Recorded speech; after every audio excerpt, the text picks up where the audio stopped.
Bom dia, boa tarde, boa noite. Eu sou Pedro Duarte e esta é mais uma edição de Pedro e Cora, o seu programa sobre o que tem de relevante no mundo digital, na tecnologia e que aconteceu de alguma forma nos últimos dias. Cora Ronen, sobre o que a gente vai falar hoje? Olha, vamos falar sobre um assunto que andava meio fora de moda, mas que está voltando com tudo: discos voadores. Objetos voadores não identificados. Você já viu um? Pois é, talvez nós já tenhamos visto. Se você quer saber, vem com a gente.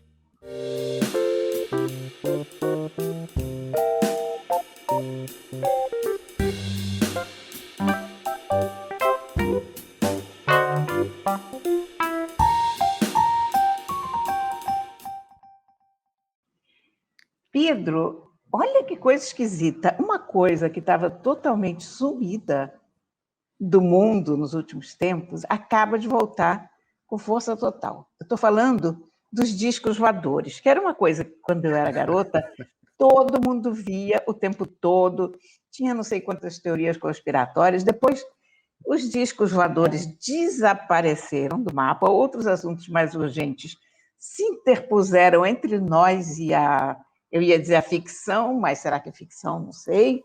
Enfim, o fato é que os discos voadores começam a voltar com tudo.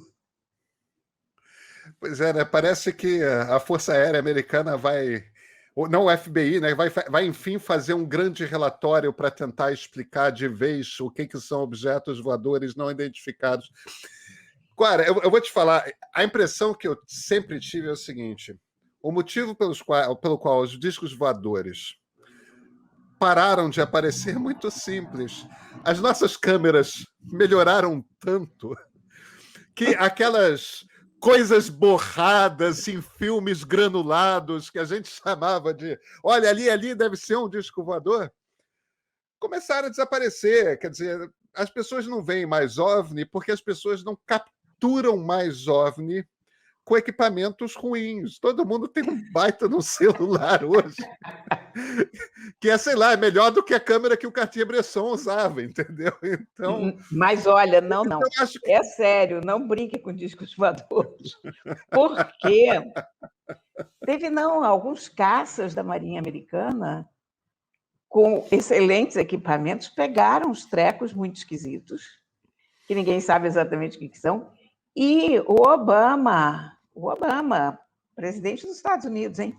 O Obama disse que era uma coisa esquisita, que ninguém conseguia identificar. Agora, recentemente, ele falou isso numa entrevista à CNN, que eram padrões de voo que realmente ninguém conseguia identificar. É claro, né, porque a gente fala em OVNIs e objetos voadores não identificados, e a gente imediatamente pressupõe alienígenas e coisas vindas de outro planeta. E eu acho que a explicação é muito mais prosaica. Eu acho que todos esses OVNIs são coisas terrestres, mas sabe-se lá de onde é que eles estão vindo e sabe-se lá o que é que eles são realmente, né? Agora, enfim, nós vamos saber tudo, porque teremos grandes relatórios no Congresso americano, um tempo enorme dos senadores e deputados americanos será gasto no estudo dos OVNIs. Teremos muitas manchetes sobre os OVNIs e grandes estudos nos jornais.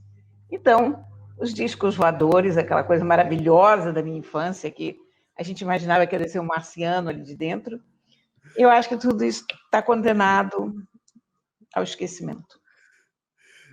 Eu fui criado numa casa em que meu pai furtivamente, meu pai é cientista, né? Ele é um lógico.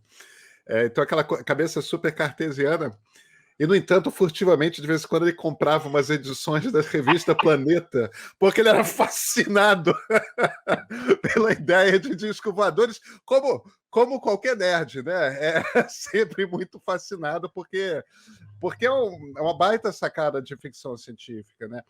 Eu sempre tenho essa impressão, Cora. A minha primeira tese você já derrubou, que o problema não era a câmera ruim, né? Tudo bem. Mas tem outra questão também. Um dos casos aos quais se atribui objetos voadores não identificados é um fenômeno que eu acho fascinante, ao mesmo tempo meio tétrico, que é o do fogo fátuo, né? Que é literalmente em ambientes onde tem muitos corpos em decomposição, você tem gás natural e, às vezes, você tem um processo de autocombustão em que acende um fogo no ar, e é um fogo que tem umas cores bonitas, verdes, tudo mais.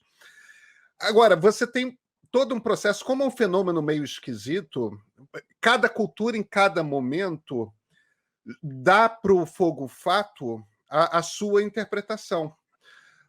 Os tupis chamavam de mboitatá, né? Que nós portugueses rebatizamos de boitatá, mas que, em essência, a lenda era uma cobra que tinha ficado tão magra, tão magra, tão magra, que só tinham ficado os olhos dela, né? Então era aquela coisa brilhante. Os irlandeses fizeram a Jack-o'-lantern, que é aquela coisa dos cemitérios em que apareciam aqueles rostos, né? Porque o fogo fato, como ele é circular, ele faz uma coisa que, em determinadas condições, ainda mais muito impressionado, e é uma coisa que aparece por pouco tempo e desaparece, você vê olhos, você vê boca. Então, a Jack-o'-lantern, que hoje as crianças fazem com aquela abóbora com os olhos cortados e botam uma vela, mas que era uma espécie de fantasma, uma entidade assim, também era coisa do fogo fato. E nos anos 60, 70, ainda mais você que morou em Brasília, né? Ali nos arredores de Brasília, naquela coisa mais deserta, tudo mais, aqueles fenômenos meteorológicos que, de repente, não é à toa que naquele lugar também se tomava muito chá de cogumelo, né, Cora? Olha, Brasília, eu fui para lá nos anos 70. Não se falava em outra coisa a não ser de Equador. Estou exagerando um pouco, havia outros assuntos em pauta. Mas, digamos, o assunto aleatório em pauta, ou o grande assunto aleatório naqueles tempos, era disco voador. E havia um general especializado em ufologia. Sim, ufologia era uma ciência. Esse general, chamava General Uchoa, ele, todo dia, ele batia na porta da redação oferecendo matérias e casos que haviam sido vistos recentemente, e todos esses discos voadores se dirigiam ou para Anápolis, ali perto de Goiânia, perto de Brasília, ou para Varginha. Varginha era o centro mundial de convergência dos discos voadores, e por isso, durante uma época, eu fiquei muito descrente de disco voador, porque eu imaginava, mas, gente, a pessoa vai fazer uma nave a milhões de anos-luz da Terra, vai descobrir como viajar no espaço, como enfrentar essa distância enorme, vai pousar em Varginha, não vai nem para Washington, não vai para Pequim, né? Leve-me aos seus líderes, mas como assim Varginha, né? Uai, Varginha! De modo que eu conheço a história há bastante tempo. Pois é, meu pai, que eu estava falando que era o ufólogo da família, mentira, ele não era ufólogo, mas era só fascinado com isso. Durante muito tempo, acho que não mais, durante muito tempo ele assinava os e-mails dele, isso desde os anos 80, ele tem e-mail desde sempre. E ele assinava os e-mails dele com uma frase em grego de Homero, um trecho qualquer, aquela coisa bem excêntrica, e a outra frase era Clato Barada Nictu. Eu também. Que é a frase... Você conhece a referência? Eu também. Que é de um filme de princípios dos anos 50, chamado Dia que a Terra Parou, dirigido por um dos mais brilhantes diretores de cinema americano, que é o Robert Wise, mas que, embora fosse de um diretor brilhante, era um filme que era meio cara daqueles filmes de ficção científica B dos anos 50, né? E a frase era para o robô do alienígena não explodir o planeta todo porque o alienígena sumiu, né? Olha, eu usei Clato Barada Nicto como assinatura durante muitos e muitos e muitos anos. É uma das minhas frases favoritas até hoje. Volta e meia, eu entro no Twitter ou no Facebook e escrevo Clato Barada Nicto. Entendedores entenderão. Pronto. Excelente frase. Eu vou sair do Twitter, eu vou escrever isso hoje, Cora. 2 As, hein? Plato, Barada Nicto. Claro, com K. Com K.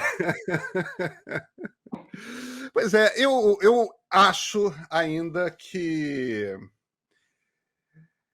a gente tem um motivo para ter saudades da era dos discos voadores, que é o seguinte: o fascínio que imperou no mundo com discos voadores entre os anos 50 e até algum momento dos anos 80 era, em essência, porque a gente estava vivendo num mundo em que a ciência estava lá em cima, no que fascinava as pessoas.